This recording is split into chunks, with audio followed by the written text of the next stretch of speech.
Hello everyone, എല്ലാവർക്കും ലാ ഫാമിലിയുടെ മറ്റൊരു വീഡിയോയിലേക്ക് സ്വാഗതം. ഇന്നത്തെ വീഡിയോയിൽ ഞങ്ങളുടെ യൂറോ ട്രിപ്പുമായിട്ട് ബന്ധപ്പെട്ടുള്ള കാര്യങ്ങളാണ്.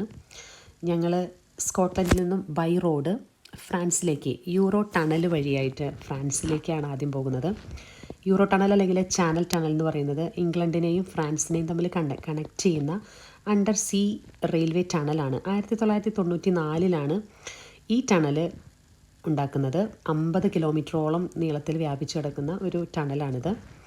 അതുകൊണ്ട് തന്നെ വളരെ ഫാസ്റ്റായിട്ട് നമുക്ക് ഇംഗ്ലണ്ടിൽ നിന്നും ഫ്രാൻസിലേക്ക് എത്താനായിട്ട് പറ്റും. വെറും 35 മിനിറ്റ്സ് ആണ് എടുക്കുകയുള്ളൂ. ഇത് ഡോവറിലെ ലേ ഷട്ടിൽ എന്ന് പറയുന്ന ട്രാൻസ്പോർട്ടേഷൻ സർവീസാണ്.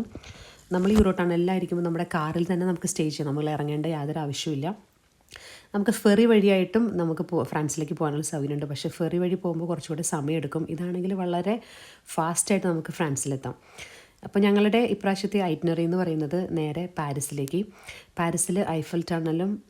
ഐഫൽ ടവറും ഡിസ്നി വേൾഡും കണ്ടതിന് ശേഷം പിന്നെ ലൂർദിൽ മാതാവിൻ്റെ ഗ്രോട്ടോയും പള്ളിയും കണ്ട് പിന്നെ നേരെ സ്വിറ്റ്സർലൻഡിലേക്കാണ്. സ്വിറ്റ്സർലൻഡിൽ 3-4 ഡേയ്സ്. അതിനുശേഷം ബെൽജിയം വഴി തിരിച്ച് നമ്മൾ ഫ്രാൻസിൽ നിന്നും ഫെറി വഴിയായിട്ട് ഇംഗ്ലണ്ടിലേക്ക് തിരിച്ചു വരാനായിട്ടാണ് ഉദ്ദേശിക്കുന്നത്. നമ്മൾ അക്കോമഡേഷൻ ഒന്നും നേരത്തെ നമ്മൾ പ്ലാൻ ചെയ്തിട്ടില്ല. അതെല്ലാം അവിടെ ചെന്ന് Airbnb വഴിയായിട്ട് ബുക്ക് ചെയ്യാമെന്നാണ് വിചാരിക്കുന്നത്. അങ്ങനെ ഞങ്ങൾ പിള്ളേരൊപ്പം എല്ലാവരും കൂടെ നമ്മുടെ സ്വന്തം കാറിൽ തന്നെയാണ് നമ്മൾ പോകുന്നത്. അപ്പോൾ ബാക്കി വിശേഷങ്ങളൊക്കെ പതിയെ കാണാം. ഞങ്ങൾ ആദ്യമായിട്ട് പോയത് ഡിസ്നി ലാൻഡ് കാണാനായിട്ടാണ്. ഡിസ്നി ലാൻഡ് എന്ന് പറയുന്നത് പാരീസിൽ നിന്നും 43 കിലോമീറ്റർ ഇപ്പുറയായിട്ടുള്ള ഒരു വലിയൊരു അമ്യൂസ്മെൻറ്റ് പാർക്കാണ്. അവിടെ കാർ പാർക്കിങ്ങിനുള്ള സൗകര്യമുണ്ട്. ഒരു ദിവസത്തേക്ക് ഒരു 30 യൂറോയോളാണ് ചിലവ് വരുന്നത്. അല്ലാതെ മെട്രോ വഴിയും ടാക്സി ബസ് സർവീസൊക്കെ ലഭ്യമാണ്. മെട്രോയായിരിക്കും ഏറ്റവും ചീപ്പസ്റ്റ് വേ. 5 യൂറോയാണ് ചിലവ് വരുള്ളൂ.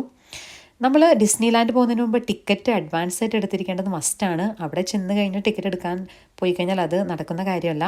ടിക്കറ്റിൻ്റെ പ്രൈസ് എന്ന് പറയുന്നത് സീസൺ അനുസരിച്ച് വ്യത്യാസമായിരിക്കും. ജൂലൈ ടൈമിലേക്ക് നമ്മൾ പോകണമെങ്കിൽ ടിക്കറ്റ് പ്രൈസ് വളരെ പീക്കിലായിരിക്കും.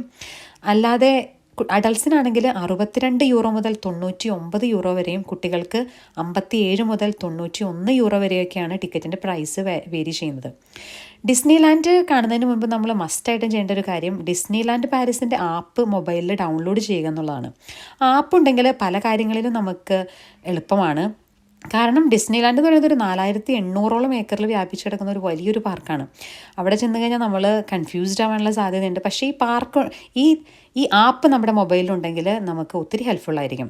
അവിടെയുള്ള ഓരോ റൈഡുകളുടെ ഇൻസ്ട്രക്ഷൻസും വെയിറ്റിംഗ് ടൈം അല്ലെങ്കിൽ റൈഡുകളിൽ കയറുന്നതിന് എന്തെങ്കിലും റെസ്ട്രിക്ഷൻസ് ഉണ്ടെങ്കിൽ അതെല്ലാം നമുക്ക് ഈ ആപ്പ് വഴി അറിയാൻ പറ്റും.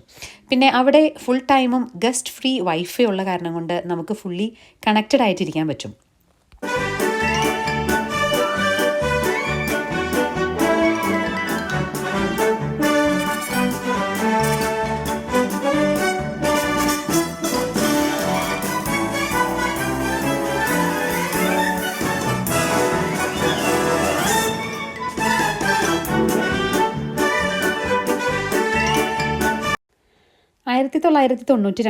ഡിസ്നി ലാൻഡിൽ ഫസ്റ്റ് പാർക്ക് ഓപ്പൺ ചെയ്യുന്നത്.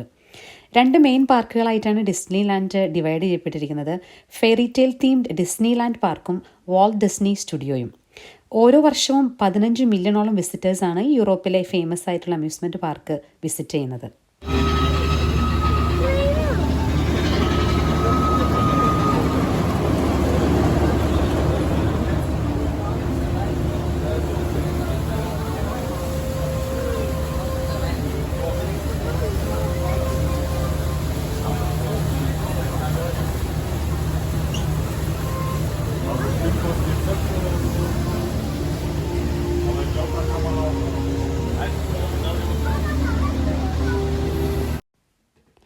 ഇത് ഡിസ്നിയിലെ ഒരു സോവനിയർ ഷോപ്പാണ്. ഡിസ്നി വിസിറ്റ് ചെയ്യുന്നവർ എന്തെങ്കിലും ഒരു സോവനിയർ മേടിക്കാതെ തിരിച്ചു പോകില്ല.